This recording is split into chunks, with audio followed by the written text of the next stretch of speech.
bring my speaker, I kind of jam my tunes that I love listening to because I think music makes life better. If you haven't figured that out, I highly recommend you do. And I jam my tunes, and lovely people like all of you wait very patiently to pay me very good money to scribble on pictures of my own face. So, if that's not a fucking great day, I don't know what is. But beyond that, on a larger philosophical level, I really think that all of that boils down to, I get paid to love people. I get paid to literally show up and be able to see you and hear you and appreciate you and recognize you and close the loop. Yes, absolutely. Like if I'm doing theater, for example, which I love doing. Part of the reason I love doing these is because it gives me a little bit of my theater fix. I just love people so much. Like live, like anything can happen. You don't know what the fuck I'm gonna say. It's crazy. And theater, you actually do know what you're gonna say. Anyway, point is, but with theater, I get to have an experience with an audience, and it's all happening in real time. And I know if you're enjoying yourself or if you're not enjoying yourself. I'm getting that feedback in real time, which can be kind of crazy and dangerous and weird, but it's also an incredibly exhilarating experience, and it's very authentic. When you make film and television, you're kind of doing it in a vacuum. You have no real idea if what you're doing is going to be any good. And really, you don't even know until you see the thing, because like as an actor, I have a director and an editor and producers and studio executives that get to decide what my fate is. I go and do whatever the best I can on the day, it's Shazam or whatever, and then it's all up into somebody else's hands when they decide to cut that movie together. But even beyond that, you don't know how audiences are going to take it until I get the opportunity to come to a convention. And when I come to a convention, I meet so many wonderful people, just like you guys, who have taken time out of your very packed day to come and hang out with me in this ballroom right now. And this is where I get to understand who you are, what you like, what you don't, and the fact that you guys, again, line up to tell me how much you appreciate the things and the time, the money, and the energy that you've invested into my career. I mean, man, it's the coolest. So I just appreciate you beyond words. I just want you all to know I love you, and when I tell you I love you, I fucking mean it, okay?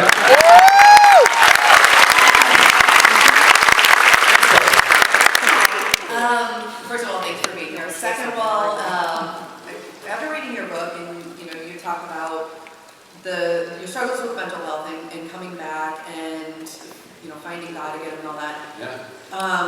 You kind of mentioned about in Chuck it was a little bit more of a struggle acting and struggling with all that. Yeah. So since that's improved for you, obviously it's a journey of ups and downs. But when you're in a better place, are you approaching acting differently? It's kind of hard for us to see a difference, right? Yeah. Because you're a good actor, so it all Thank looks the you. same. Is your approach different? Yeah, no, most definitely, most definitely. By the way, has anybody, thank you for reading the book. Anybody else read Radical Love or gotten that opportunity? Thank you very much. I appreciate you check that out. If anyone out there, actually, you know what? Sorry, I'm going to tangent really quick. This is something I like to do too with my panels. Really quickly, show of hands, and I want everybody to just take it away as we do this, okay? Show of hands. How many people deal with stress in their life?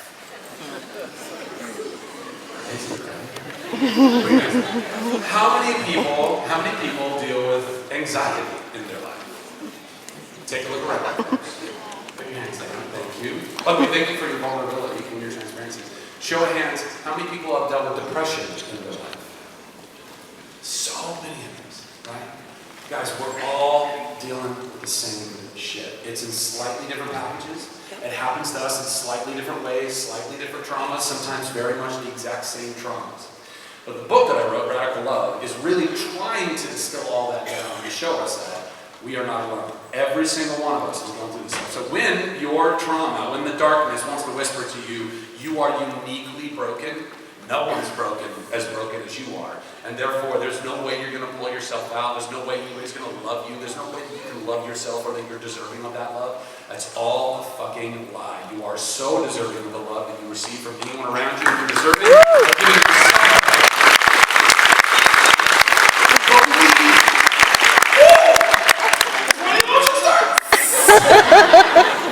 Trust me when I tell you that. If I have learned nothing else that's redemptive in this world, it's that you are worthy of inhabiting the space that you occupy in this world. You are so worthy of that. Love yourself, love yourself, love yourself. So as far as my acting is concerned, listen, as an actor, you are constantly dealing with rejection, like on a regular basis, particularly in the beginning of my career. But even still now, there's plenty of roles that I wish I could get. plenty of other guys that are ahead of me, all of the Chris's probably. They just multiply, they're like gremlins in water. Also talented and good looking, damn it. But yeah, there's still time. But the more you work on yourself, the more you are able to take that rejection and recognize that it's not personal. It's not at all. In fact, people would ask me, hey, I want to be an actor. What's your best piece of advice to be an actor? And I tell them the same thing. It's the same advice I would give you whether you want to be an actor or a writer or a director or a plumber or an advertiser or a CEO. It doesn't matter. Go to therapy. Go work on yourself. Go invest in yourself. Because the stronger and better you are as an individual, the far better you're going to be of service in this world than every way, shape, or form. Okay?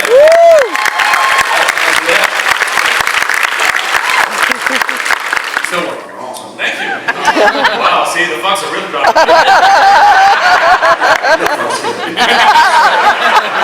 I'm a police officer, so I deal with mental health daily, and I do the best that I can. Thank you very much. I wouldn't change for the world. With that being said, I fell in love with your work when we came to Chuck. There's another fun thing to do. Show of hands. Chuck fans? Shazam fans? Shazam? Tango! Tango fans? It's a little biased. We're in Orlando right now. Are those Mrs. Maisel fans? Yeah, small but mighty. Let's continue. No, but lastly, how did you get to, how hard and distracting was it working with Yvonne Strabon? Bro, it was awesome. It was awesome. I mean, Yvonne, Adam, Sarah, Brian, Josh, Vic, Scott, they're still, I consider them my family. I don't see them on a regular basis like I did before, but I love them. I love our whole crew that we worked with for 5 years. I mean, we were and it was, to the lady earlier was referencing, Chuck was an incredible experience for me. It was also insanely hard. I mean, I talk about it in the book. It beat me up, honestly. And the schedule beat us up. It was a mentally and emotionally very draining and caustic kind of situation oftentimes. Which is personally why I believe that you are that amazing, because even though you're going through what you're going through, you're dealing with such a demanding show, and you're still kicked. I appreciate that, but I would say that that's God. Any good in me is because that was gifted to me. And it doesn't mean that we don't choose to be a participant in that, right? We still have free will to go make the choices that we do. I advise that you follow the light when you do, okay? Whatever the light means to you guys, follow the light. The light, the love, the higher positive vibrational energy. Go follow that. Go do good in the world. When things are starting to make you feel afraid and angry and hateful, that is not the right. This is a Jedi thing. So talking about the dark side, and Palpatine just goes, no, you love us. But genuinely, I mean, I can't, to me, God is like the Force in Star Wars, and you can choose to be a part of the dark side or not. And I really, really encourage you to not go to the dark side, guys. Don't be led by your hate. Don't be led by your fear. Don't do that. So all of that is stuff that was put in me before I even got to this planet, I think. It's in my soul. I love people. I want to spread as much joy and love and healing as I can in whatever this life offers me. So thank you, man. I appreciate it. God bless you.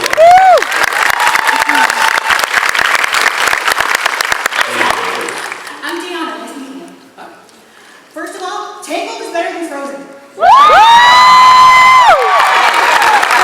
Good night, everybody! Listen. It's not a competition, but you're not wrong. Listen, it's all, man, I shouldn't even comment on it. It doesn't matter. But it is such a great movie. I'm so grateful that I got to be Flynn Rider and Eugene Fitzgerald. I can't even tell you. Like, a lot of y'all are probably, WDW folks. And listen, I have never been to Walt Disney World. I know that is like sacrilege. I grew up in Hear me out! California. I grew up in Southern California. I've been to Disneyland an infinite amount of times, okay? My entire family has never been to Walt Disney World, and I can't go without them. So I gotta wait for that moment where we can all go together. It's gonna be a week of fucking awesomeness. But just know that I have been a Disney nerd since I was knee-high to a grasshopper, and I dreamed of being in a Disney animated musical, and damn it, I fucking did that! To me, it was one of the best ones that there is. Playing, arguably, but not incorrectly, the best Disney prince that ever in his own category, because he got his own movie, but it's purpose. You know what I mean? I'm the Han Solo of Disney animated princess. I mean, anyway, continue, sorry. You were originally auditioning for older Freddie for Shazam, but you got the call saying, no, we want you for the lead. Yeah. What was that day like? And it was amazing. I mean, literally, I talk about it in the book, but it all happened while I was still in therapy in Connecticut. I was in the process of saving my own life when this audition came back around. I had already passed on the initial audition for the role of Shazam because I knew The Rock was playing Black Adam, and I knew they were supposed to be doppelgangers. And I was like, I am not that guy's twin. I don't know how the hell I'm ever going to get this job. Call John Cena. And unfortunately they didn't. So then I, while finishing up my therapy in Connecticut, I get this other audition. It's for, what I didn't know at the time was Super Freddy. And I auditioned and they go, actually, hey, we love this, but we still haven't cast Shazam.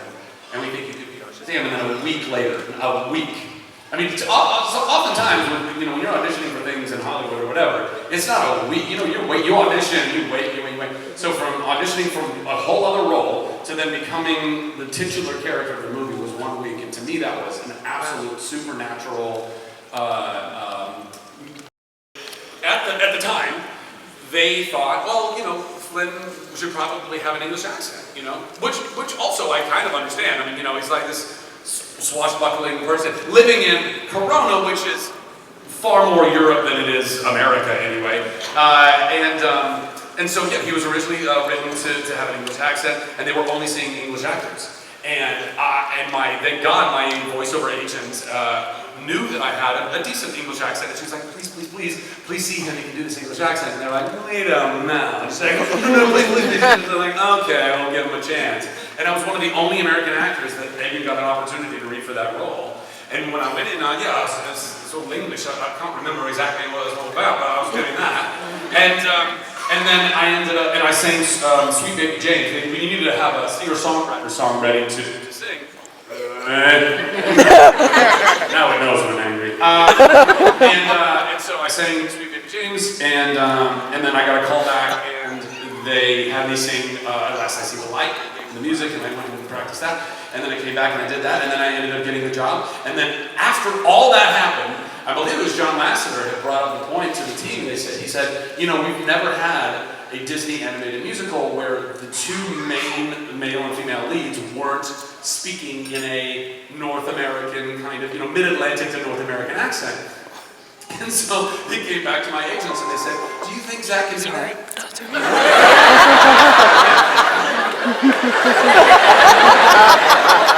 And then my agent asked me that. And then I said, well, yeah, I think, what, you mean this? You want me to do this? So yeah. Thank you. Next question. So growing up, me and my friends used to watch a video game high school. Yeah. Freddie Wong and I wanted to ask, how did that opportunity come around, and what was it like working surrounded by YouTubers and stuff compared to what you do? I was a really big fan of Freddie Wong. I was watching a lot of his videos online. I was like, I would love to collaborate with this guy. I think I reached out to him, slid it up the ends,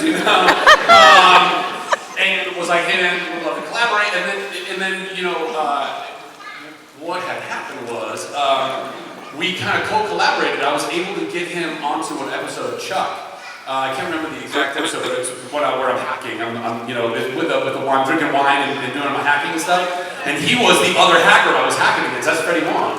And so I was able to get him to guest star on the show, and simultaneously he had me go over and get to play Ace in Video Game High School. So it was just a fun little season of collaboration. Yeah. All right, thank you. Yeah. Cheers. Yeah, absolutely. Next question. Hi, this so I'm a huge fan of Chuck. and As you should be. My question was, if you could do it again, would you, and why? Yeah, well, listen, I mean, I'm sure you guys have probably heard this before or seen it online or whatever, but I've been trying to make a Chuck movie even before we finished shooting. I don't want / I don't think it would be the way to go to try and reboot it for another season. I don't think we need to do that. And also trying to gather everyone's schedules in order for that to work is a much more difficult thing. But trying to get everybody's schedules to work for like 2 months. But we could go make, because every episode of the show is basically a little 80s action movie anyway. So why we can't just keep making cool installments of that? I don't know. I don't see the reason why. I would do that every other year until I'm 85, and even then I'd be like, come on, Sharon! Adam would be in a wheelchair, clearly. So yeah, I would love to do more of it. I think it's just it's such fertile, fun ground to go play in, and I would love to get that game back together. I love it so much. Thank you. Yeah, totally. Next question over here. Great t-shirt. Thank you. And thank you for being here, making my day today. Happy to be here. Let's talk about Eugene for a second. Let's talk about Eugene for a second. Yeah. What does his bachelor party look like? Who is invited? And who is the best man?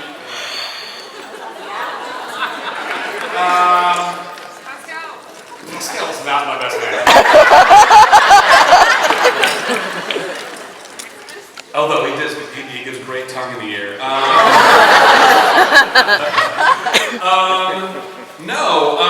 Lance. How many people have watched the series?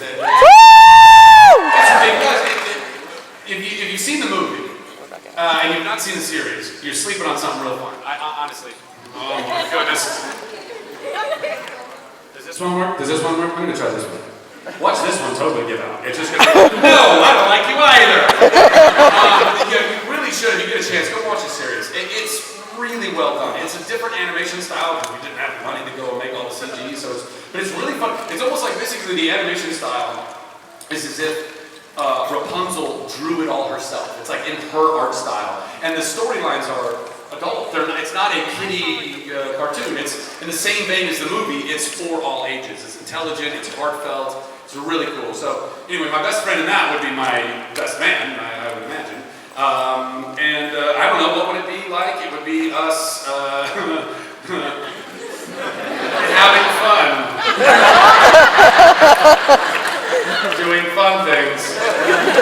Probably robbing someone. But like somebody who deserved it. You know what I mean? Like, we don't rob the good people anymore. We rob them. Yeah, thanks. Okay. Next question. Hi.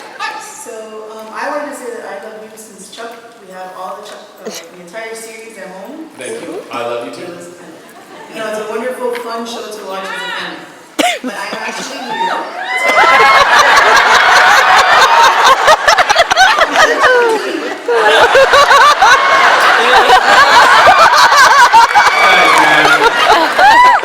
Nerds. The most lascivious little fuckers. And you're welcome. Yes. Oh, and then of course there's a child there. Hello.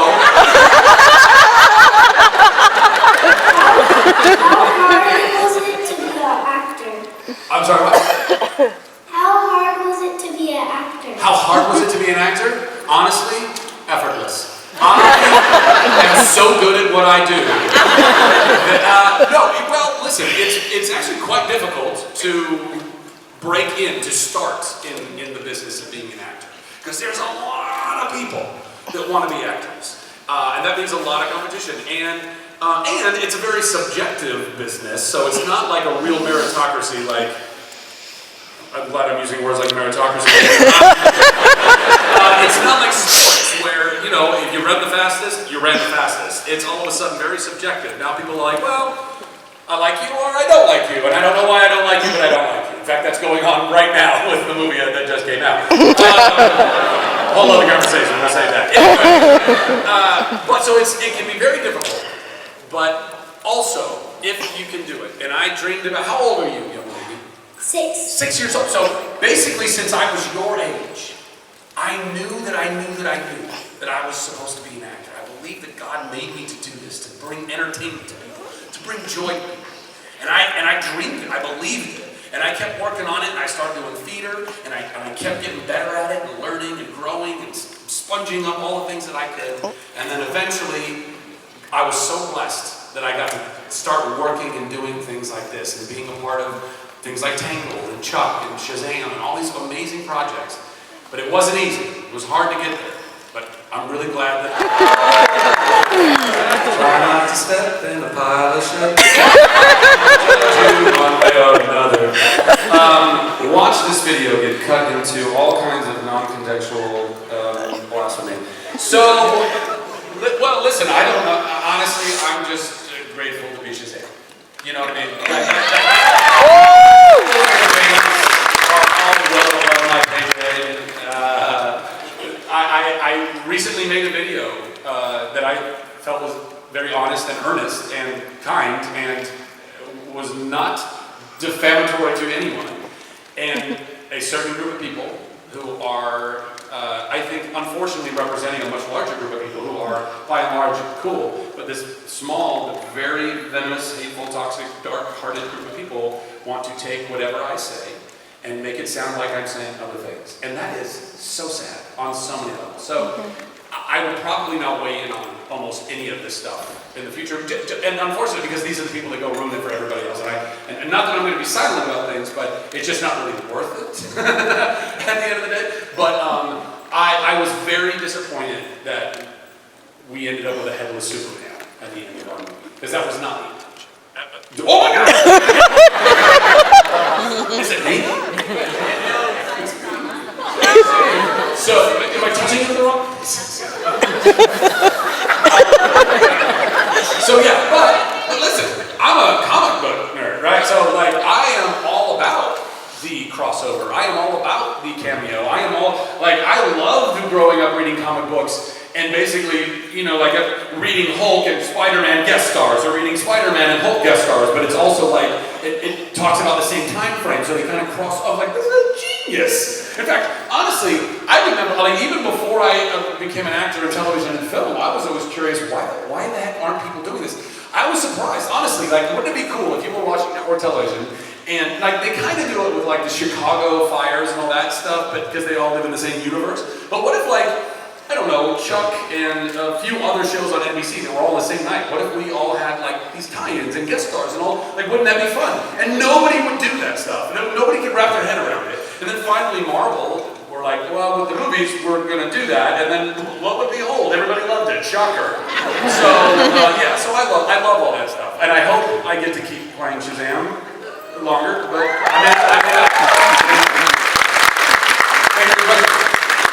yes?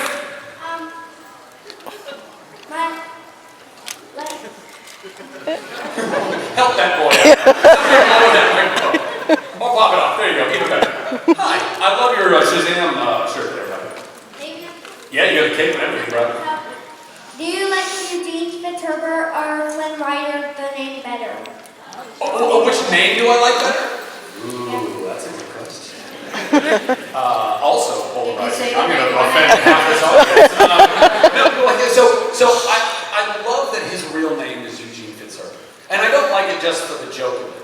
I like it because it's something that's vulnerable. It's something that shows the humanity of that character, you know? But Flynn Rider, I mean, there's a reason he chose this. Because it's a joke, man. It sounds like, you know, it's like Errol Flynn. I mean, it sounds like a swashbuckling, awesome adventurer, Indiana Jones, you know? We call the dog Indiana. You are named after the dog. Anyway.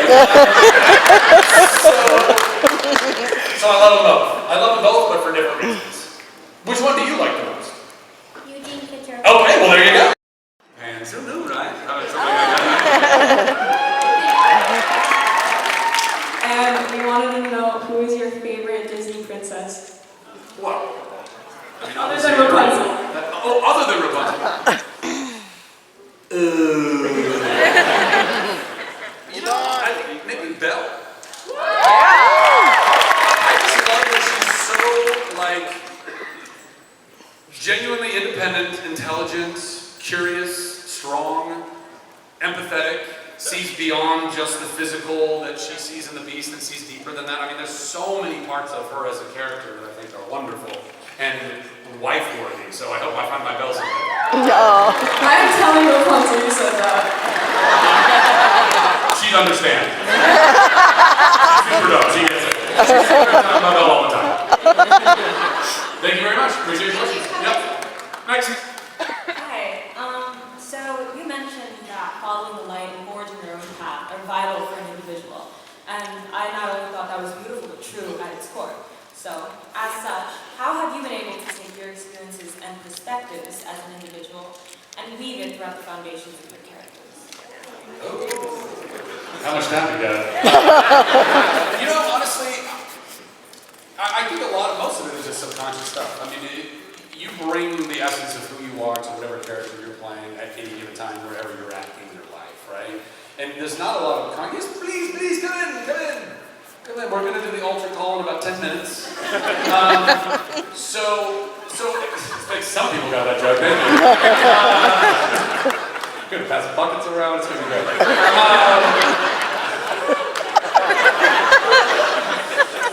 Crackers and grape juice. Anyway, what was the question? Right, so I try to, listen, the only thing I'm really trying to do with any character is just try to bring it to life as authentically as possible. And if that happens to share any of the life lessons or DNA of who Zach is, then it happens to share it, and if not, it doesn't. But it's not normally a very conscious decision. I will say though, because there's the essence of who you are, inescapably is just in all of that stuff, you know? You'll see subconscious things that are now put into those characters because I have grown as an individual and I want them to, you know, grow as individuals too, I guess. I don't know. Yeah, something like that. Glad we got some thought on that. Oh, wait, so I have that awkward? Is that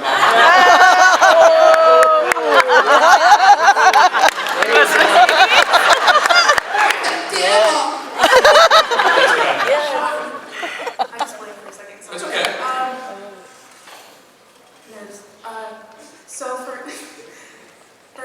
season 3 of Tangled the series, when you got the script for one of the episodes towards not season 3, season 2 actually, I'm sorry. I'm not going to remember either way, so you go ahead.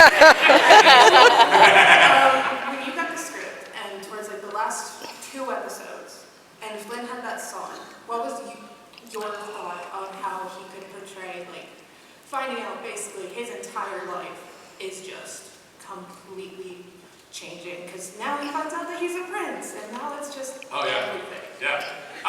Well, again, that was all, you know, as an actor, you're going based on the script that they're giving you. That informs all of the emotion and all of the decisions you're kind of taking from that. And the song itself is full of that information.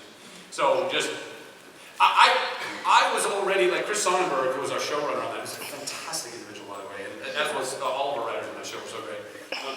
But we were already having conversations about where all that line was going to go. So I knew before we even started the series, there was a lot of this really cool stuff that was down the pipe. So it didn't shock me in that moment. I was already so stoked that they were going to get deeper into, Flynn Eugene's entire kind of backstory and where he came from, and that there's actually all this cool lineage and stuff. So I thought that was really cool. Yeah, because I love Flynn, so I'm just finding out more about him. I'm just oh my god.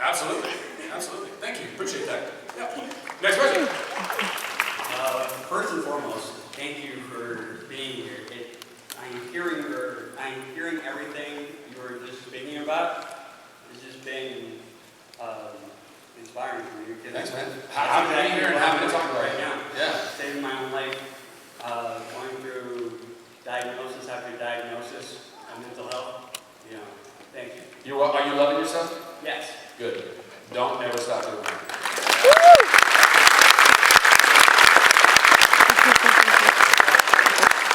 And are we?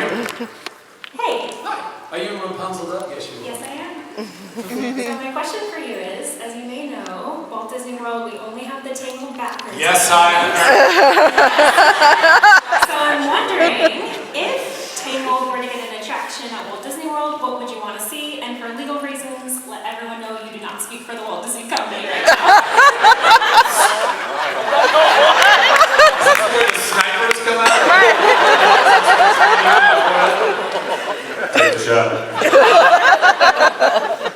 Listen. Yeah, I love that the only like tangled experience of Walt Disney World is the shitter.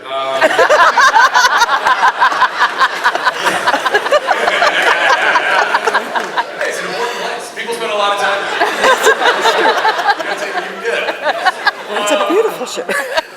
But I don't know. Well, you know, there is. I think it's Hong Kong Disney. Is it Hong Kong? Or there one of the Shanghai. It's gonna have a tangled ride. Tokyo. Tokyo? No, it's not Tokyo.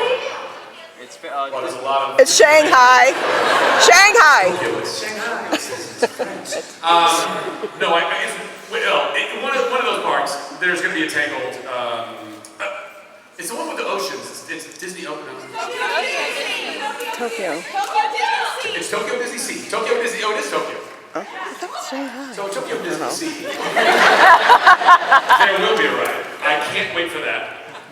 But if I could have one in the parks in the States right now, I don't know. I mean, listen, I've always been a huge fan of all the storybook rides. I love them. I love getting on the, you know, the pirate's boat in Peter Pan and flying around. I love going on Mr. Toad's Wild Ride. They're really fun little rides, you know. They're almost like, to me, the simplicity of them is what makes them so much more kind of rewritable. Whereas some of the larger rides are like a roller coaster, for example. Whatever, the roller coasters can be fun, but it's like, all right, I did it. I got the adrenaline from it, whatever that was. But there's less of the whole magic of Disney that's all piled into it. So I would love to do some kind of a fun storybook ride, and if it also involved, you know what, that's what it is. I want to do something that was like OG Splash Mountain. So it's basically you get the storybook ride, but you also get like a little wet along the way. You know what I mean? Like you get to a gondola and you're seeing all the like, oh, last I see the love. Yes. Appreciate that. Hi, this is just a side note. I kind of named my cat after you. You kind of named your cat? His name is Flynn. Okay. That's after me. kind of the question. But how is it like singing Entangled and like just being able to just sing with actually anymore and all that kind of fun stuff? It was incredible, honestly. I mean, again, I dreamt since I was a little kid of being in a Disney animated musical. By the way, as a child, I had no idea who Alan Menken was. As a child. Yes! Oh my God! But like, it wasn't until later in life that I recognized, you know, one of the two voices, or you know, minds that shaped so much of the music that I loved was this guy. And then for Glenn to come along and partner and, you know, to be writing these lyrics for this incredible music, Entangled, and I was now living my dreams on so many levels that I was even singing Alan Menken tunes was like insanity. Yeah, I mean, listen, I love singing. I wish I could do more of it in my career. I'm trying to do more of it in my career, but at this point, thank you. I recorded an album, I hope you guys enjoy it. But, you know, to be able to Broadway now a couple of times, to be able to do Tangled and actually sing the song. I love when people, I love the shock delight that I get when people go, you sang it now? As if I was not the one who sang it, because, as we all know, for a lot of those years of Disney animated musicals, the actor who voiced the character did not sing the character. So that Mandy and I got to do both was really, really cool. Very grateful I got that job on so many levels. Yeah, thank you. Oh no! Really?